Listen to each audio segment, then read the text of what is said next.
was just making a video about Mark Knopfler, and I've made lots of videos on, or video lessons on Mark Knopfler solos and things like that, and I've looked into his playing a lot.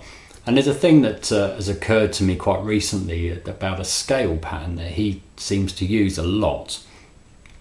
Just off the top of my head, songs that definitely use this are Brothers in Arms and Sultans of Swing, so possibly the two most famous Dire Straits songs. But there's loads of others as well. And if you put in the comments if you want some examples listing of songs that use this, and I'll have a proper listen. Or you tell me, that'd be even better.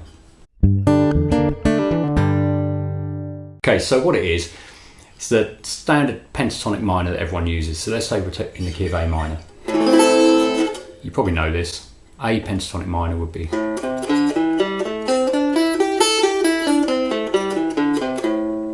I'm sure you know that one. If you don't, definitely learn it. That's pentatonic minor. Then you've got the natural minor, which is the kind of parent scale, if you like, of that. The pentatonic scale is just a small version of a natural minor. It's a natural minor with two notes left out. So if I play a natural minor scale in A, it looks like this.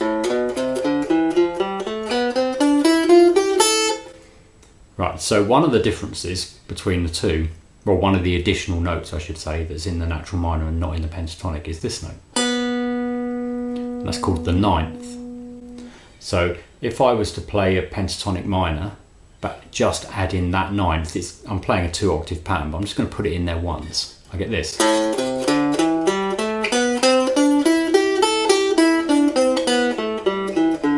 it sounds a bit weird, but that's a pentatonic minor with one of the extra notes in that's in the natural minor, just in 1 octave. The other one would be here if I was going to add it in, but I'm not doing that at the moment. So what Mark Knopfler does a lot is he uses that really, but quite often he doesn't play the third, which is the next note after that ninth.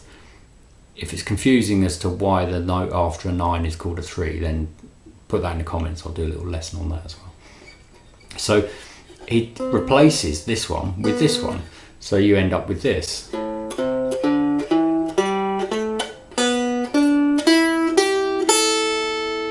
Okay, and then just to make it a little bit more interesting when you're soloing, what you can then do, that note that we've added or replaced this one with, up an octave, is there. That's the ninth as well. So I could add that on the end, so now I've got.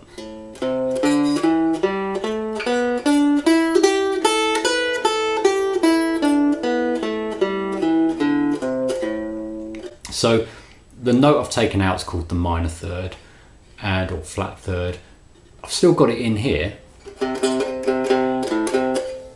so I might use it there, I might keep it there, and that's what he does.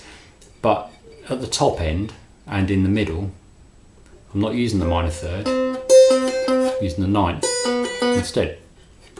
And if I just play a couple of things, just random things, I haven't planned phrases, I've only just done this one spontaneously today. I'll just play a couple of things and see if you can hear what I mean. So I'll play an A minor chord. And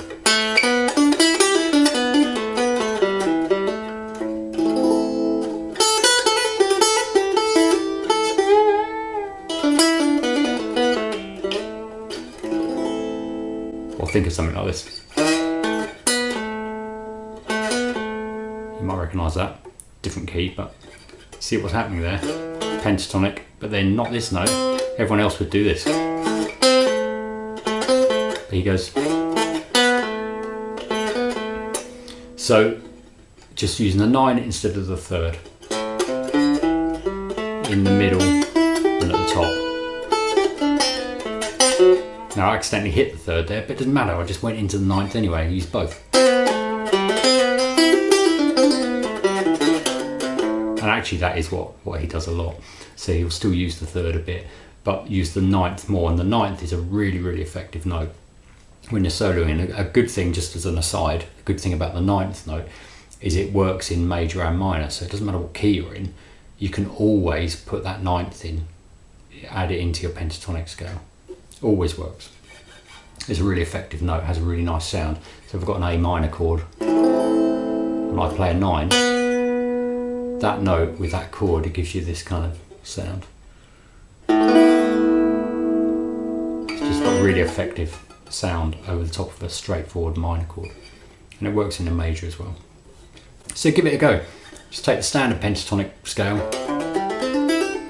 do all your usual stuff with it, but when you hit this note, try to either quickly move out into the 9 or just replace it with the 9. So if you've got a phrase that you always play, which is maybe,